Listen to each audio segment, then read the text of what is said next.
Hey, what's up everyone? I hope you're all having a wonderful day or night. I hope you will enjoy today's video, so let's just get into it. You said a man is not a necessity, a man is a luxury. Like dessert. Yeah. Man is absolutely not necessity.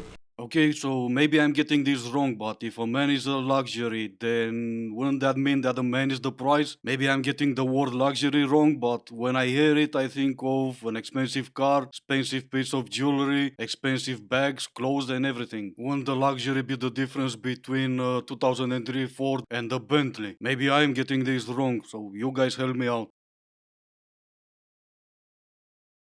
So on my last post already, there's comments of UK is in Europe. Yes, I know. Geographically, we are on the continent of Europe. I know. I'm actually quite bright. But culturally, it is a world away. A world away. The UK is much more Americanized, and you can try and deny it and pretend that we're all cultural like Europeans. But man, you are just lying to yourself, because we are not. Okay, where my British people at? I'll apologize and I'll admit she's bright, but first solve this mystery for me. Is UK on the continent of Europe or on the continent? Cause in my head there's a difference between the two.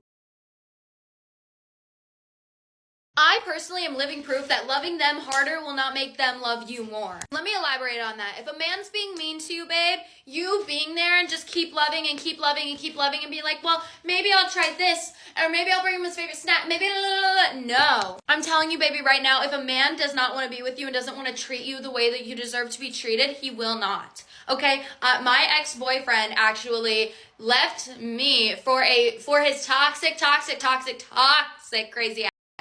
Okay, and I thought if I just kept loving him, kept trying, kept putting everything I had into the relationship and loving him so hard, I thought that would fix everything. But no, he still went off and was with her, the crazy ex. Okay, so I'm telling you right now, you could be the most perfect person in the entire universe, but if they decide that you are not it, babe, you cannot change their mind. You cannot love someone hard enough to love you. And I promise you don't want to.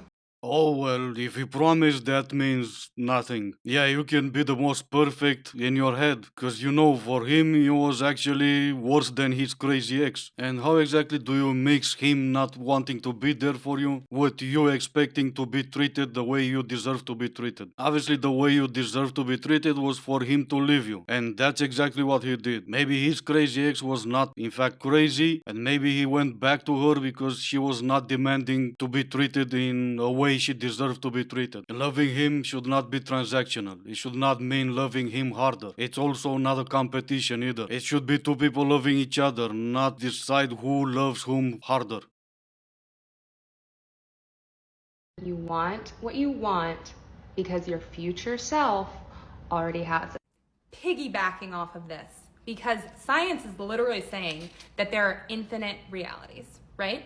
So there is a version of you that has what you want, right? Your highest, your best self has what you want already.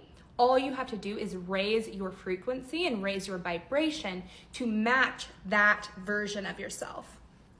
And for higher vibration, I recommend Duracell batteries. What if in all my parallel realities I'm broke, fat, short, and balding? What if in all your realities you live off of food stamps? But back to me, what if in all my realities I'm 6'4"? How exactly me not living in this reality but instead in La La Land is gonna help me get to that height? I really don't understand some of these guys on the dating apps. How are y'all almost 30 and still don't know how to talk to women? If we match and we're bantering and there's chemistry, getting along, that doesn't mean that you go and you ask me, what do you like physically in bed? Ew! I don't even know if I like you yet. We just connected. It's been 5 minutes. Lord have mercy. Yeah, I know, right? Well, here's an idea. Stop going for the F-boys on dating apps. It's not that they don't know how to talk to women. They know exactly what they want and they're saying it from the beginning. And for one of you pretending not to answer that question, there's at least 3 that will answer the question. They meet, they do their business, and they go separate ways. But let's see why I said pretend in the beginning. Stitch this with your hottest take. Men who love 69 and claim how great it is are the biggest red flags. Because think about the psychology of that for 1 second. You essentially want a woman to work while she's on vacation. And I guarantee you that mentality spills onto many areas in his life. He can't find the satisfaction in your pleasure without it being directly linked to his. Your needs can't be met unless his needs are met, and probably first. Basically, he's a greedy, selfish. So you see now, Sunshine, why men ask what you like in bed, cause that's your hardest take. From all the answers, you went straight to 69. Out of all the answers in the world, from you don't like driving to you really love your boss, you got to 69. And men don't know how to talk to you on dating app. Come on now. I'm going to tell you something crazy. This is literally, it sounds insane, but it will change your life. And by change your life, I mean it will make your life so much more interesting and fun. Did you know that you can pick any object, look at it, and ask it what it thinks of you? So, for example, you can pick up a pen and ask it how it sees you or what it thinks of you, and you will get an answer in your mind from your intuition. You can ask your car what it thinks of you. You can even ask money what it thinks of you. And the answer that you get from your intuition will tell you where you're limiting yourself and where you're screwing up or getting caught on something, why things are persisting in your experience. For example, today I asked my car what it thinks of me, and it told me that it sees me as its partner, which is why I've had such a hard time letting go of it and getting a new car. And I got nothing. Nothing I can say here anyway. But this level of insanity is way too much even for me. Actually, I do have this. Every country should get rid of TikTok before it's too late. Before we turn into a society that talks to objects. As for you, princess, yeah, I'm pretty sure you don't have the money to afford to buy a new car. Not because your car answers to your questions. And if you waste your time talking to your car, yeah, I can understand why you don't have the money to buy a new one. I can understand manifesting to a point where you set your goals and dreams and you work towards achieving those goals and dreams. But this, everything you just said, is pure insanity. So my dating advice is that if you're in a situationship, it's usually only a situationship for you. You're usually the only one in that pairing who believes it's a situationship, because the other person 9 out of 10 times does not care. They're just in it for the fun times. If they actually cared, you'd be in a relationship. Stay strong.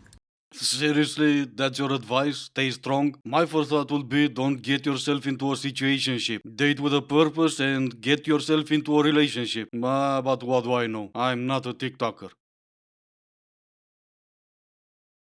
There is a real epidemic in dating right now, specifically with men and online dating. I see this happen to my clients very often over the past few years, where the man is planning the date and he's picking a mutual spot to meet up at.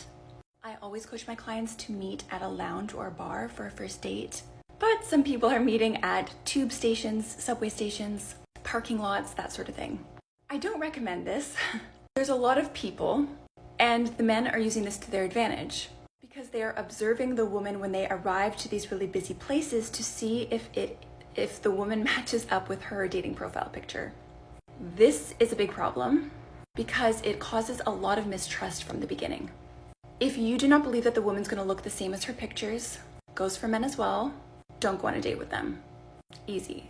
If you are insecure about yourself or about the connection that you've built over text, it's important to have that rapport and comfort built. Oh, right. Is there any wonder dating is in the state it is when these are the dating coaches out there and this is the advice they give? Trap a man at a bar or a lounge or maybe a restaurant so he doesn't leave. You know we can just stand up, say our goodbyes and leave, right? Here's an idea, and keep in mind I'm not a dating coach and I don't give dating advice. So if you want, listen to her instead. But this is what I think. How about you put the real you out there in terms of both looks and personality? And whenever you're being asked out on a date, you know that you don't have to worry about men taking a look at you and leaving. He'll know straight from the beginning you are exactly what he's looking for. And as a man, if she says yes when you're asking her out, you are exactly who she's looking for. But again, what do I know? She's the dating coach, not me. Her idea of dating is when Gollum meets Fiona, make sure they're trapped in a restaurant so they're forced to spend the next hour together. Isn't that the beginning of a beautiful story that you can tell your grandkids? I hated her guts, but I was forced to eat with her.